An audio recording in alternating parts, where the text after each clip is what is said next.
जय मिथिला जय मैथिली प्रणाम सब गोटे के। तो ई देखियो आई हम पितृभोजन ला रन्हुआ बनबै छलहुँ हेँ। तऽ हम कहलिए अहाँ सबके शेयर कयल जाय कि हम केना खीर उर्फ रन्हुआ बनबै छी।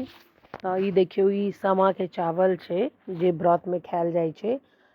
एहिसँ या नवका धान के जे चावल होइ छै ताहिसँ रन्हुआ या खिचड़ी बहुत स्वदगर बनै छै, बहुत ज़्यादा टेस्टी बनै छै। तऽ ओना देखियौ सब गोटे बनबै छथिन और सबके बहुत स्वादिष्ट बनै छै।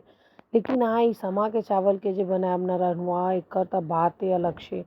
एकरा ना आइ कनी समय मतलब कम रहे, नहीं तो 1 चम्मच घी में ई चावलके कनी भूनि दियौ ना तऽ ओकर स्वाद आर कनी इन्हेंस भऽ जाइ छै। लेकिन हम नहीं भुनलिए, हम कनी पानि में भिजा कऽ राखि देने रहिए आ दूध खौललै तऽ ओहिमे डालि देलिए आ ओम्हर सिझै छै तात्काल हम इम्हर तड़काके तैयारी कऽ लेलहुँ। घी दऽ कऽ 1 चम्मच बादाम आ किशमिश दऽ देलिए आ एहिमे काजू ताजू जे जेना अहाँ देबऽ चाही, पिस्ता ई सब दऽ सकै छी, लेकिन हम बादाम आ खाली किशमिश देलिए आ मखान, ई तीनू ड्राई फ्रूट्सके धऽ कऽ आ फिर चीनी दऽ कऽ एकरा हमसब एकदम लास्ट में एंड में दै छियै। एकर मतलब तड़का लगबै छियै आ एकरा जे अहाँ सर्व करबै ना, एकर स्वादे किछु और रहत। अहाँ मतलब कहबै बाप रे बाप कथी अमृतके अनुभूति हैत मुँह में लेबिते।